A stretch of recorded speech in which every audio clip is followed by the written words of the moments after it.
Hello and welcome to the Argyle HR Solutions Expo. My name is Brittany Sullivan with Argyle, and it's great to have everyone joining us today. I have some important information to share with you, and then we will turn the floor over to our esteemed opening keynote speaker. First, we would like to take a moment to thank today's sponsor, GP. Our sponsor is committed to providing you with valuable content and a great overall experience. At any time during today's event, you can visit their virtual booth from the main agenda page, which includes complimentary materials, information, and meet and greet opportunities. We also welcome you to stay socially connected during today's event. For those of you who are active on social media, please use the hashtag ArgyleDigital and follow us on social media at Argyle Exec Forum. Finally, and most importantly, we would love to hear from you. So during each session, we encourage you to submit your questions and comments in the Q&A box on your screen. Following each presentation, we have set aside time for our speakers to weigh in on your questions. Thank you again for joining us. Now let's get started. Without further ado, I would love to introduce Rob Markovic, Vice President, Talent Acquisition and People Operations at Coherent. We are excited to have Rob with us for his opening keynote titled Scaling Success, Future-Proofing HR Tech for Long-Term Impact. Welcome, Rob, and over to you. All right. Thanks so much, Brittany. And thank you, everybody, for joining today. Really excited to talk about future-proofing your HR tech. Once again, as Brittany mentioned, my name is Rob Markovic. I work for Coherent Corporation. I've been here for about 6 months, so it's been a fairly short journey. But just a little bit about Coherent. We are the leader in ultra-high-speed data transmission, global communication networks, semiconductor, and laser solutions. All right, so why don't we jump in and start talking about HR tech and how to get you ready for future-proofing it. First off and foremost, I'd just like to go through some key principles that we think about. And one of the things I want to do first, even before that, is thank my HR tech team. They helped me put this together. This is our overall strategy for future-proofing HR tech. So they did a great job on really thinking about what's important to us and where are we trying to go. One of the things that I would like to mention to this group, though, is that I'm fortunate I work at a larger company, so I have a large HR tech team. But I also used to work at companies where I had one HR tech person. So the concepts that we'll go over today, these are concepts that you can scale for your size of company. Don't feel like they're designed for some big tech company and it's not something that you can utilize or think about or grow with yourself, especially as you begin to think about AI and how to integrate AI into everything that you do from an HR perspective. That's the other thing I think I'll mention here is that everything that we do, everything that we talk about is geared towards enabling our HR business partners to be able to do their jobs more efficiently and strategically. So in my mind, that's the entire goal of HR tech, is to enable our business partners to support the business to generate better people outcomes. So when you're thinking about this talk today, think about that and why we do what we do from a tech perspective. The other thing that I'll say is these slides are super wordy. They actually are our strategy. So they're something that we think about as how we move forward and how we're trying to get our business leaders and our HR business partners on board with what we do from an HR tech perspective. So we're more than willing to share these slides with you after. Just get in touch with Brittany and she'll be more than happy to share with you if you have interest in seeing them. All right, so let's jump in. Just a few key principles, things that I think about, my team thinks about when we go forward with HR tech and trying to future-proof it. So 3 key areas I would ask you to think about here.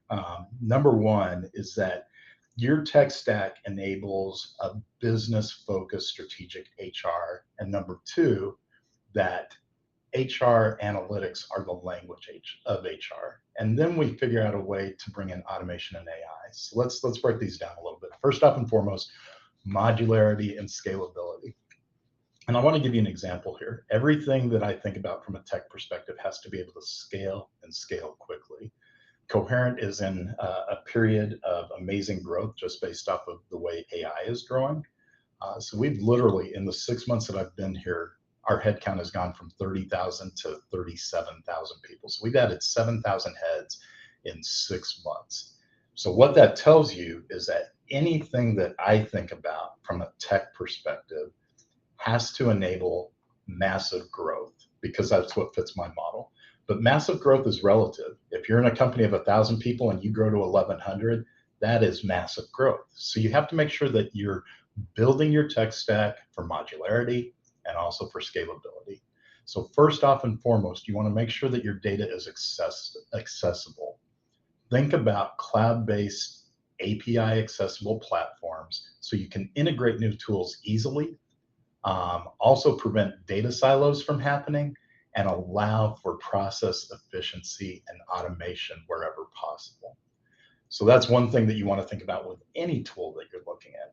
The other thing is making sure that you're building a modular HR tech stack that also plays well with things like finance and IT. It's not just about HR, right? It's about the overall systems and how we talk to each other, how we integrate data, and how we look at that data to make sure that we're making informed business decisions. So you want to make sure that you might have a HCM or something like that, but you want to make sure that you're building out interchangeable solutions that keep you from being rigid, keep you from being single vendor focused, and allow you to implement systems that give you great data to be able to influence the business.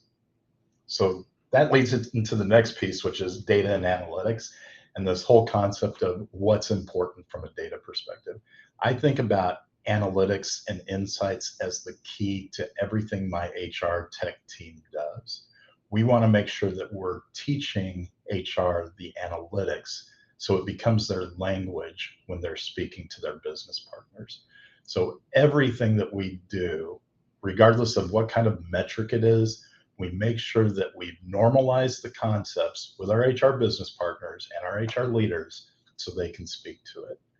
The next piece too is as we think about our employee population and we think about data and analytics, it's this conversation. I'm not going to get into this. This is a completely different keynote. But the whole conversation of moving away from role-based thinking about your employee population to skills-based and how you begin to measure via skills-based. So that's something to keep in mind. We won't talk much about that today, though. Lastly, we want to think about automation and AI. And the way I think about AI is more from an automation perspective. So the whole goal here for me and how we think about future-proofing it, especially as AI changes over time, is the whole concept that HR or AI doesn't replace people, it enables people. So we want to make sure anything that we look at that has an AI feature to it, or maybe is AI driven, has the ability to help us automate, to help us streamline process, and allow for our people to be able to do their job more strategically. So that's the goal from my perspective for AI. And that's the goal for future-proofing your tech stack with AI, is to make sure that it's always doing those things. We maintain a human-centered approach when it comes to HR, when it comes to data governance, when it comes to making sure that we're process optimizing and allowing our business partners to be more strategic. All right, so let's jump into each one of these areas and we'll talk a little bit about them. Give me a second to forward my slides. So we'll talk about modularity and scalability first. So when I think about modularity and when I think about scalability, everything that we look at, we want to make sure has the ease of adoption. If our employee base or our HR base doesn't use it, it's worthless. So it's got to be adoptable. It's got to integrate into your current systems. If you can't share data and everything becomes a manual process, you're actually adding to your manual work, not reducing, not process optimizing. So you want to make sure that everything is integratable and that it's also scalable. Once again, just to give you the example that I used, 30,000 heads to 37,000 heads in 6 months. It's a crazy amount of growth. Once again, if you're a smaller company, 1,000 heads to 1,100 heads, crazy amount of growth. So you have to be scalable and able to take on whatever your HR tech stack needs to do. So there's two ways to think about this in my mind. The first one is, do you use an end-to-end suite? Do you use something like a big product? I won't mention product names today, but a big product that allows you to do almost everything that you need to from an HR perspective. Especially if you're a smaller company, that might be really, really attractive because it's less maintenance, it's easier to keep things going. Um, Everything is scalable within that system and the like. But there is a downside, and that downside is it lacks functional depth. An all in all system is not going to have some of the key functionality that you might be looking for, especially as AI continues to progress and grow and influence how we think about HR. So that's one thing to think about if you think I'm going to go end to end and I'm going to make this all happen in one system much easier for me. The other way is to go modular and really look at best in breed tools that allow you to do so many things in such a advanced way that you're really helping your business out because you're state of the art. The problem with state of the art is that it can become overly complex and oftentimes very costly. And especially if you're a smaller HR team, you have a smaller budget, that's just not tenable. It's not something that you can do. So my recommendation is always to look at a hybrid model. That's what we do here at Coherent, and this is our approach that provides us an optimal balance. Now, I wouldn't say we're at an optimal balance yet. We're working on that, and we're looking at what we take in. But the things that we consider when we think about how we optimize that tech stack is that we make sure that we're looking at cloud-based API accessible platforms. These allow you to integrate new tools as tools change over time, as AI advances over time, to prevent you from having what I call data silos, where you're having difficulty getting data out of one system into the other to get the full picture that you need to help your business partners educate the business on how they can be more productive. So from my perspective, the way to go, hybrid model, have a good core system, allow some modular tools that really help you, but those modular tools have to be cloud-based, have to be API accessible to make sure that you can really integrate and get data out of them easily. And that's kind of the whole goal here. And I think what I want to focus on next is this whole idea of data and analytics and what that means from a tech stack and future proofing your tech stack. So let's talk a little bit about that. Data analytics to me, data and analytics, and I call it insights. Our team is called the analytics and insights team. Is kind of our backbone of why we do everything that we do in HR tech.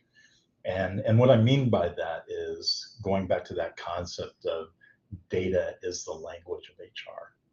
And that sounds weird. People think people is the language of HR.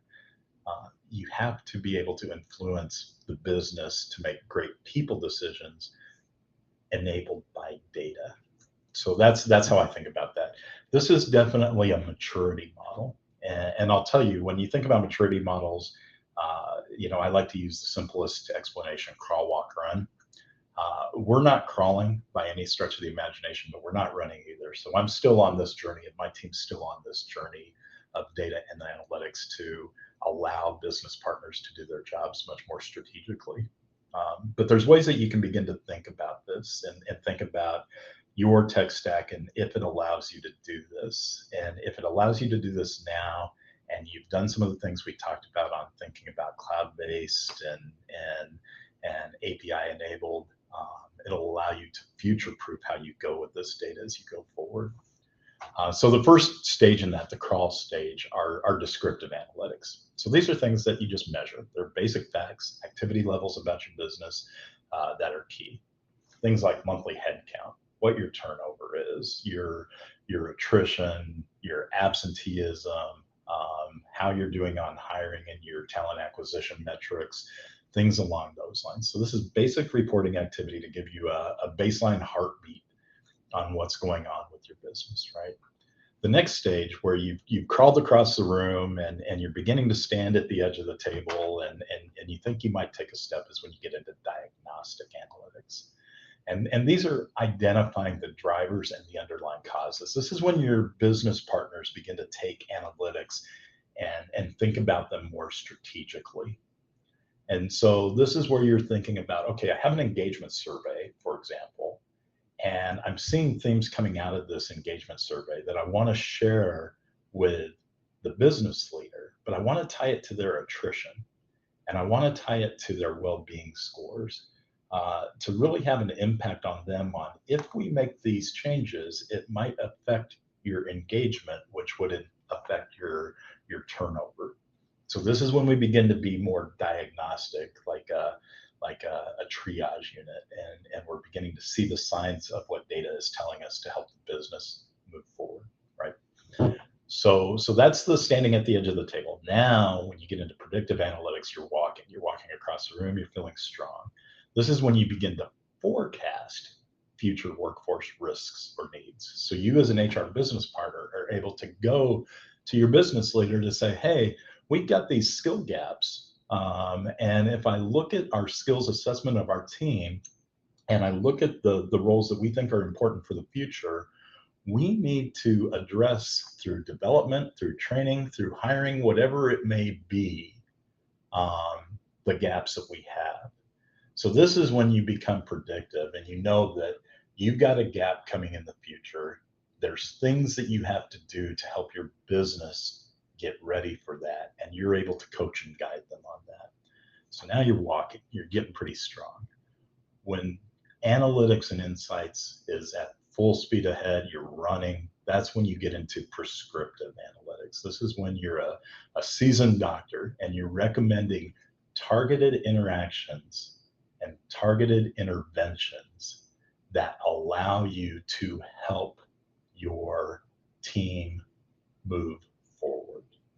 Things like retention actions. What do we need to do with this specific person to make sure that they're engaged because we see them as a high potential and we want to make sure that we allow them room to grow, even if it's a lateral move or the like. So you're talking to multiple business leaders to get them thinking about the overall health of the organization, the health of the people in the organization, with their career development and growth.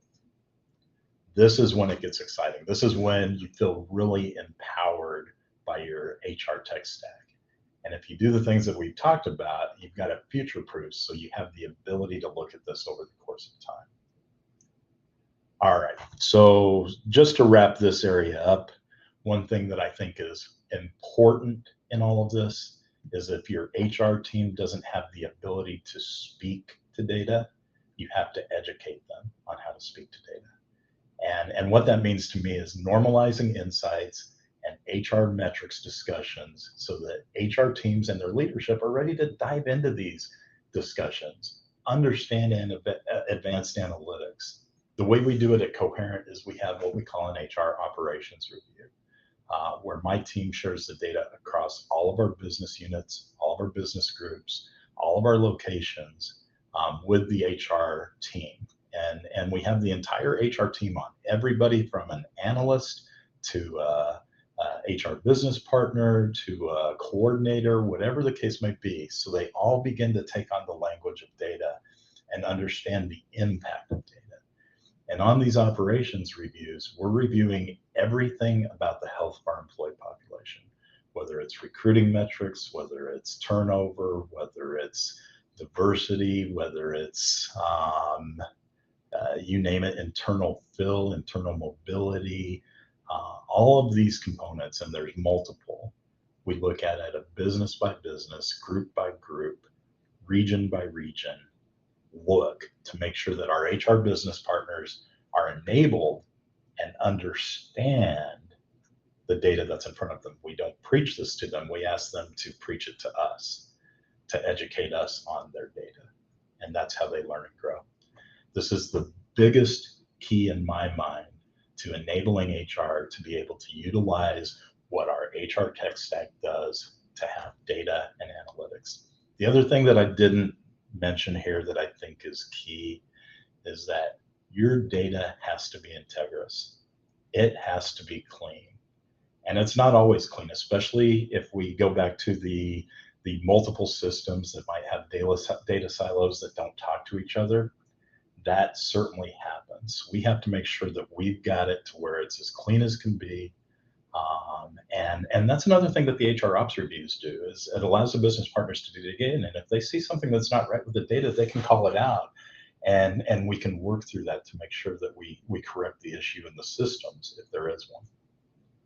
So something to really think about. I think that's probably the key to helping your HR business partners be more strategic and utilize the HR tech stack in a way that allows them to prepare for everything that's going on now, but also become future ready. All right, so the last piece, and everybody's always interested in automation and AI. I'll talk a little bit about this. I think the thing for me to think about when it comes to AI is that it's changing rapidly. I'm fortunate I work for a company that enables that change, so I'm excited about the changes in AI. I think it's a great thing for us as an HR organization and community. But there's things that we think about when it comes to this. It's number one, how, where, and why do we adopt AI? We want to make sure that those things are answered. We want to look at the data foundation. And what I mean by that is AI is only as effective as the data that it has. So if you don't have clean data, you're not going to get process effectiveness through AI. You'll get process confusion. The next thing is making sure you're thinking about ethics, accountability, governance, and that you have a good compliance team set up to be able to handle this. We think about standardizing processes and when we think about AI. So no matter where AI grows, everything is once again geared towards helping us standardize our processes so we get efficiency and our people can be more strategic. So that's the goal. And then lastly, I say automating with value.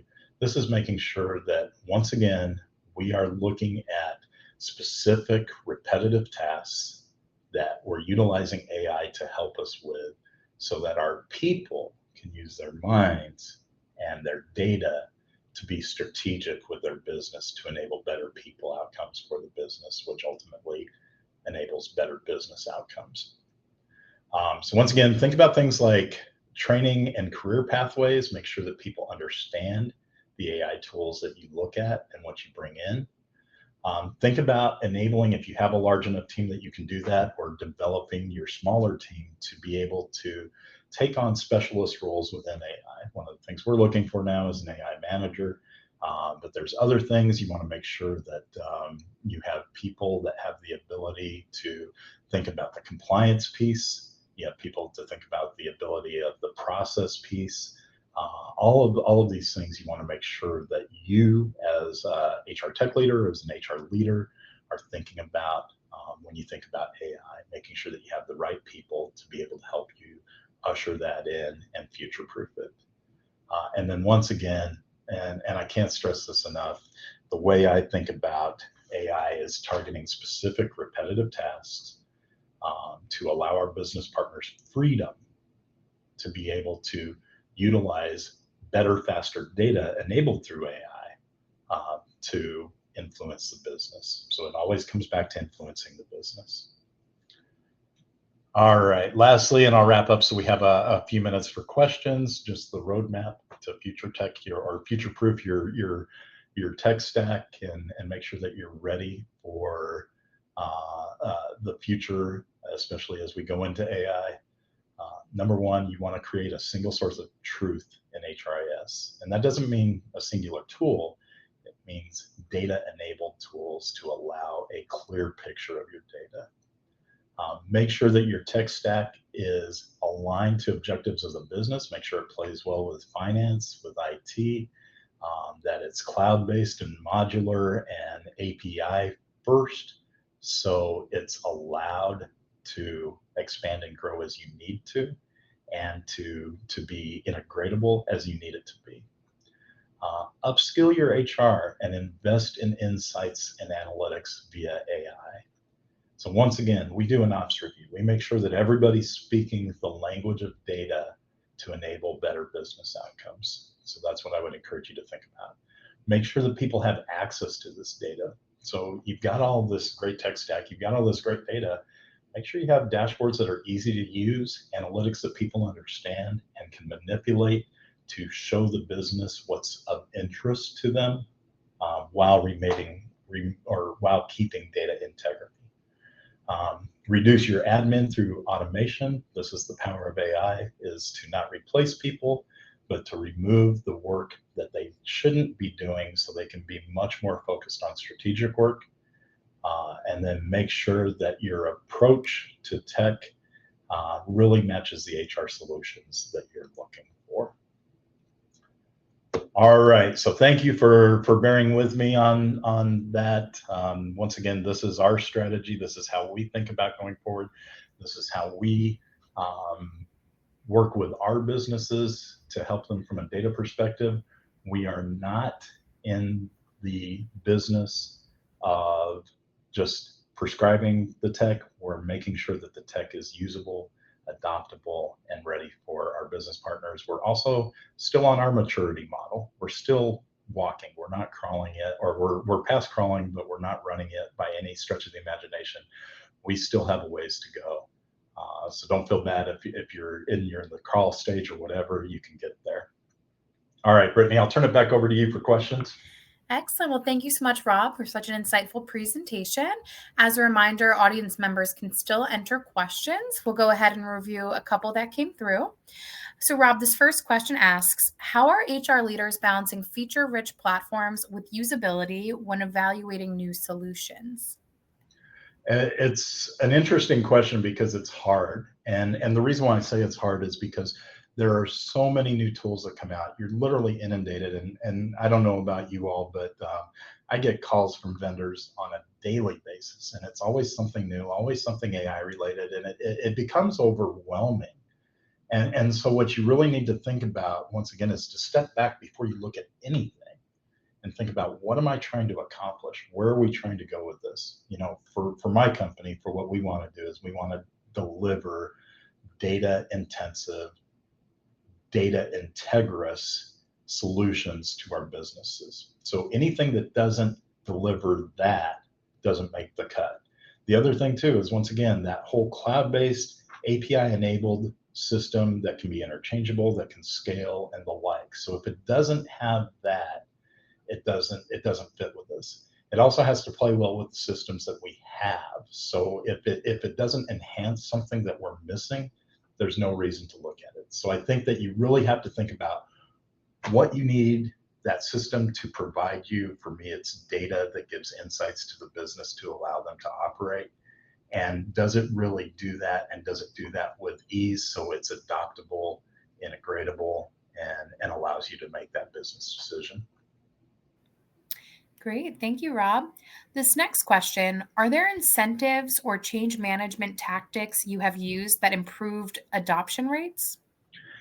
I wouldn't say it was an incentive, but I think, I don't know, this sounds simple to me, and it took a while for me to realize this, but people in our teams, people in our HR teams especially, but also, you know, the people that we support, they're thirsty for knowledge and they're thirsty to learn.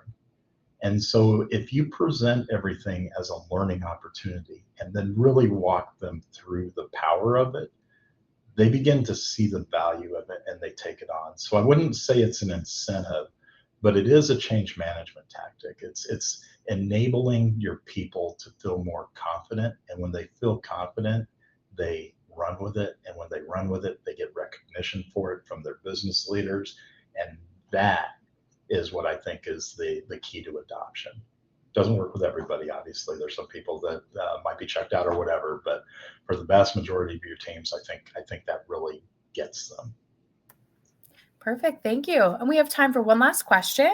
Okay. This question asks, what guardrails are necessary to ensure AI enhances decision-making without undermining employee experience? Yeah, the employee experience is key. That's a really thoughtful question in my mind, because ultimately, if the employee experience isn't good, if you're not enabling things like employee self-service to where it doesn't feel like a burden, you're not going to be in place. So when I think about guardrails, I make sure that any systems we utilize, and I'll give you an example right now for our shared services that we're building out, we're looking at chatbot AI enabled system to be our tier 0, to handle a lot of the questions from an employee self-service perspective. But the guardrails there are, if it's not easy, if it's not intuitive, if it doesn't give enough good, integrous data and answers that the employee is looking for, it's going to be a poor experience. So everything we look at, every tool we look at, we make sure that it's for lack of a better term, soft on the employee experience and allows them ease to understand what they need to do, whether they're doing it off their mobile phone, in a plant while they're manufacturing, or if they're sitting in an office in the corporate headquarters. So I think that's the key. Perfect. Well, thank you so much again, Rob, for an excellent keynote. I also want to thank everyone else for joining us today. This session, along with all of today's content, will be made available on demand following the event. Our next session will begin shortly at 11:35 Eastern, which will be a thought leadership titled Global Hiring Made Easy with GP's Global Employment Products. Please click the join button that will appear on your screen to be redirected, and we look forward to seeing you there. Thank you again, Rob. Thank you. Bye-bye.